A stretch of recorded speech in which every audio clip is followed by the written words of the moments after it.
Yo le rogaría que incluso para aquellos que no creen en Dios, por lo menos a efectos dialécticos, hagan un esfuerzo de imaginación y durante los próximos minutos se imaginen que Dios existe. Porque esta es la premisa de partida sobre la que va a girar toda mi intervención. Dios no solo es un ser supremo creador por amor de todas las cosas, sino que además Dios es libertario.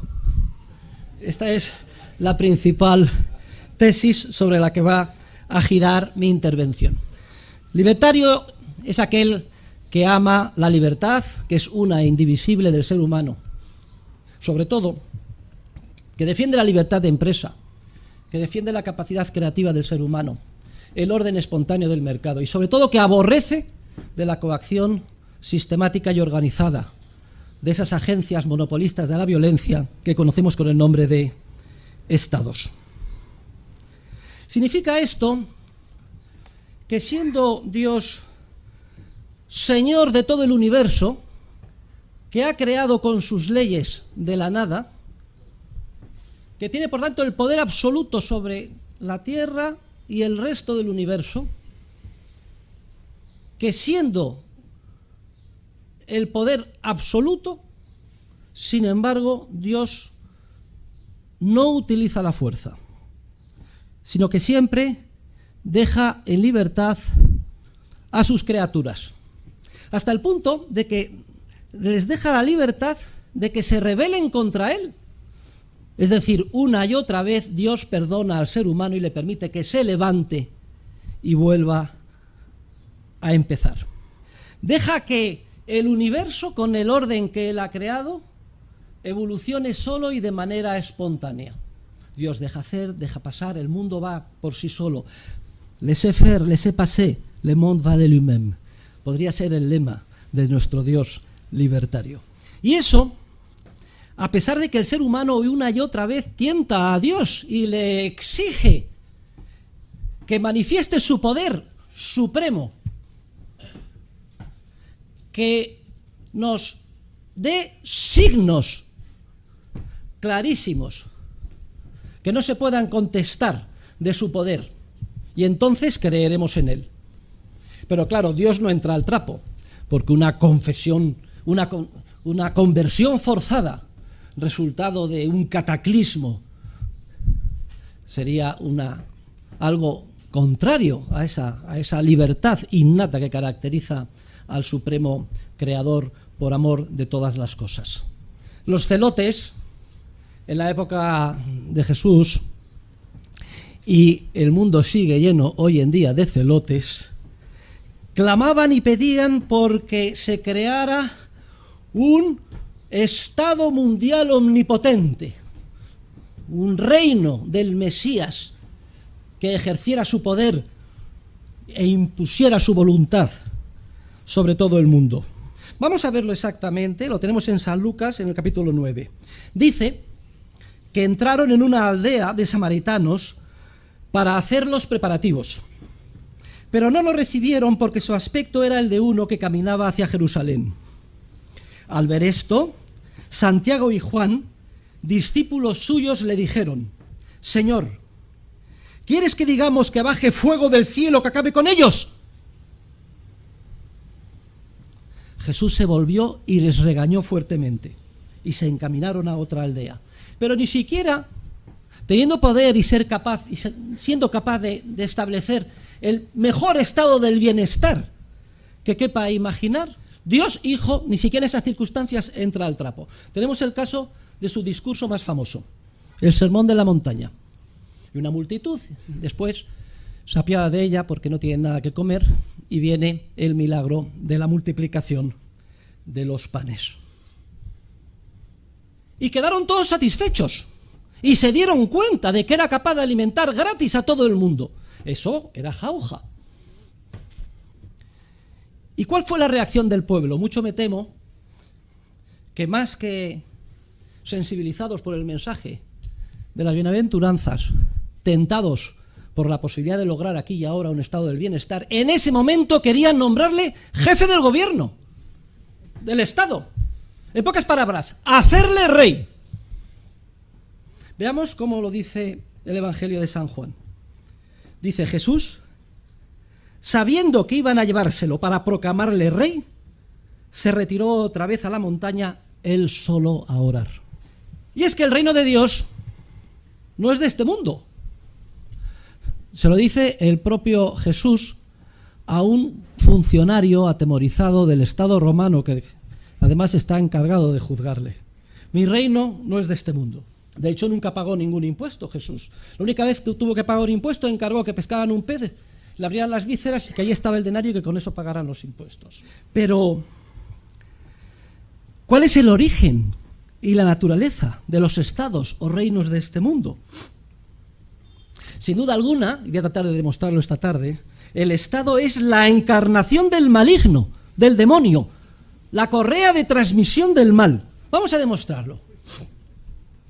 Vamos a leerlo. Está en Samuel, en el capítulo 8. Ahí leemos lo siguiente. El pueblo, hasta entonces, los israelitas, vivían en un estado de semi-anarquía, con una serie de jueces o árbitros que utilizaban para resolver sus desavenencias. Pero en determinado momento se dirigen a Samuel y le dicen: danos un rey para que nos gobierne. Es decir, danos un estado. Y leemos en Samuel cómo esto a Samuel le pareció muy mal. Y recurre a Dios, recurre a Yahvé y le dice: oye, que estos pretenden que les demos un estado. Y Yahvé, Dios, ¿qué contesta? Dice literalmente lo siguiente: piden un rey porque me rechazan a mí, para que no reine sobre ellos. Es decir, el Estado aparece como la alternativa, el reino de este mundo como la alternativa al reino de Dios. Y deja hacer, ¿que queréis un Estado? Hacerlo. Pero Samuel, por favor, antes de que sigan adelante, adviérteles con detalle lo que supone todo Estado, todo reino de este mundo. Se llevará a vuestros hijos para destinarlos a sus carrozas y su caballería. Los destinará a arar, a segar su mies, a fabricar sus armas y pertrechos. Tomará vuestras hijas para perfumistas, cocineras y panaderas. El rey, el Estado, se apoderará de vuestros mejores campos, viñas y olivares. Cobrará el diezmo de vuestros olivares y viñas para dárselo a sus eunucos y servidores, igualito que ahora. Se llevará a vuestras siervas y jóvenes, así como a vuestros asnos, para emplearlos en sus trabajos. Cobrará además el diezmo de vuestro ganado, y en suma os convertiréis en esclavos. ¿Cuál es el objetivo del maligno? Es destruir la obra de Dios, destruir el orden espontáneo del universo, dentro del cual se encuentra el orden espontáneo del mercado. Ese es el objetivo. ¿Cuál es nuestro enemigo? ¿Cuál es el enemigo de los libertarios? El demonio. Nos enfrentamos al demonio. Y en San Lucas 4 leemos el Evangelio. Dice así: llevándole a lo alto, el diablo mostró a Jesús todos los reinos, es decir, todos los estados del mundo, y le dijo: te daré el poder y la gloria de todos los reinos. Y esto es lo importante que añade el evangelista, que dice el demonio: porque a mí ese poder me ha sido dado y yo lo doy a quien quiero. Te daré ese poder si te arrodillas delante de mí. Todo será tuyo. Luego, por confesión del propio diablo, todos los estados de la tierra están a sus órdenes y dependen de él. Luego ya podemos entender por qué producen tanto daño.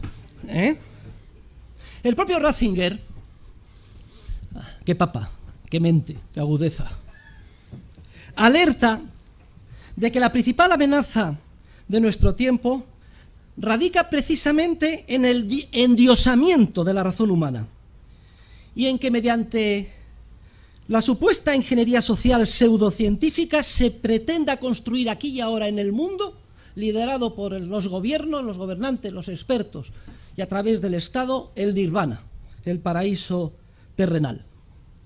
Y cito literalmente, dice: el tentador no es tan burdo como para proponernos directamente adorar al diablo. solo nos propone decidirnos y preferir un mundo planificado y organizado. Idea sobre la que vuelve Benedicto XVI en su encíclica Spe Salvi, el número 29 de la encíclica, donde condena rotundamente, y cito, la esperanza de instaurar un mundo perfecto, gracias a una política estatal fundada científicamente. Ratzinger denuncia también una idea muy importante. Dice, ¿sabéis cuándo se torció la Iglesia? Muy sencillo. En el momento en que se convirtió en Iglesia oficial del Estado. Ya podemos entender todas las atrocidades de la historia, desde las cruzadas, instituciones genocidas como la Inquisición, porque la Iglesia pasa a ser un instrumento del maligno, como Iglesia oficial del Estado. Por eso es vital separar radicalmente ambas instituciones.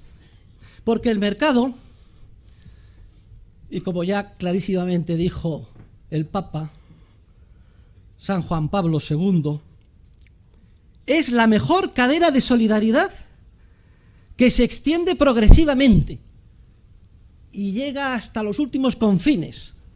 Critica al Estado asistencial porque al intervenir directamente y quitar responsabilidad a la sociedad civil provoca la pérdida de energías humanas y el aumento exagerado de los aparatos públicos, dominados por lógicas burocráticas, más que por la verdadera preocupación de servir a los usuarios, y todo ello con un enorme crecimiento de los gastos. Es que Juan Pablo II parece Ramón Rayo, explicando políticas públicas en nuestro curso del máster.